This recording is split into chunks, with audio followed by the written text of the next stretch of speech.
Welcome, and thank you for clicking on this video. Today's video is from a viewer request. As some of you may know, I recently finished building this custom Warmoth short scale bass that has a double reverse P configuration.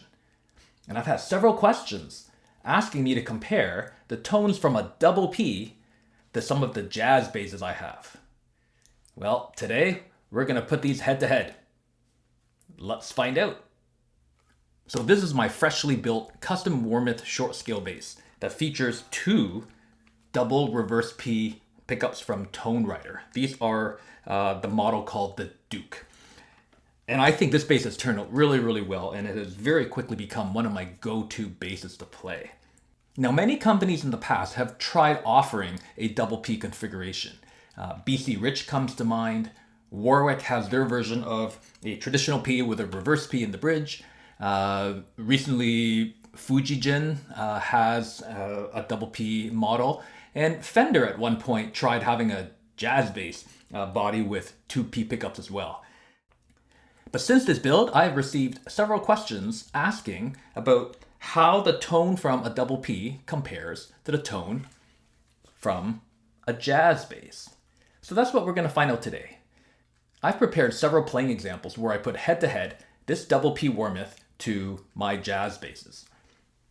Now, as a disclaimer, this is far from a perfect scientific test because there are so many different variables we are not accounting for.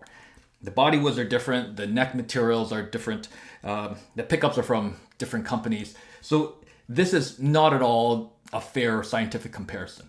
But what I hope this will provide you is at least some idea of some of the sonic differences you can get from a double P configuration compared to a jazz bass configuration. So in this first example, it's going to be kind of a fingerstyle rock type genre. We're going to have both volumes all the way up and the tone knob all the way up on both basses. And I'm going to play predominantly over the neck pickup. Both basses were recorded with the identical signal chain, and no EQ or compression was added in post. Now the differences are pretty subtle, so I would recommend quality speakers or headphones. In terms of strings, the Warmoth has currently the Dario XL nickels on it, and the Fender Junior J bass has Fender branded nickels on them. All right, let's go.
In this second playing example, we are going to leave the volume controls and the tone control all the way up, just like the first, but this time I'm going to play back by the bridge and play predominantly over the back pickup. So let's see what kind of sonic differences we can hear like that.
In this third example, I'm now going to feature my Atelier Z short scale J bass. This time as well, we're going to have both basses tuned in drop D tuning. So the low string is now an open D.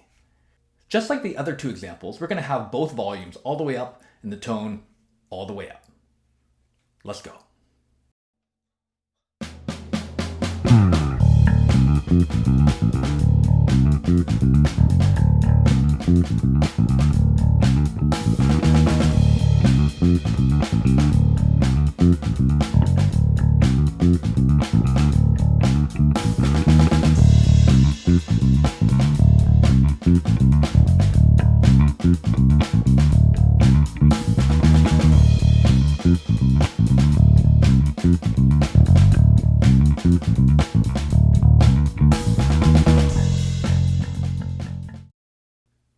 I hope you enjoyed those playing examples. Please let me know what you thought of the tones by leaving a comment below. What are my thoughts? Well, first of all, let me first start by saying, at the end of the day, these are all tools.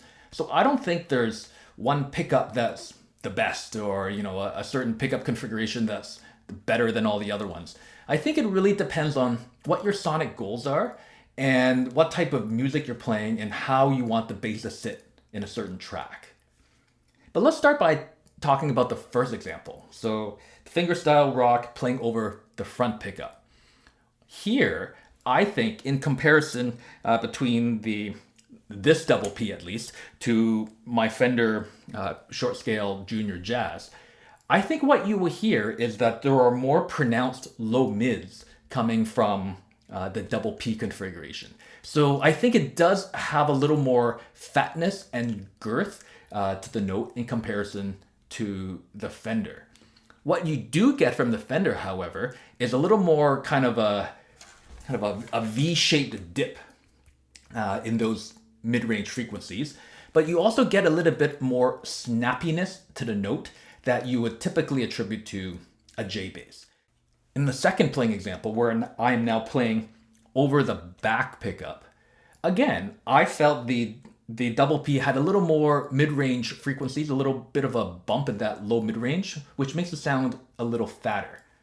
What you get from the Fender, however, same thing as the first, a little more pronounced upper mid-range, but there's more kind of a snappy, nasal, honky character to the note that most of us attribute to a back pickup J bass type sound.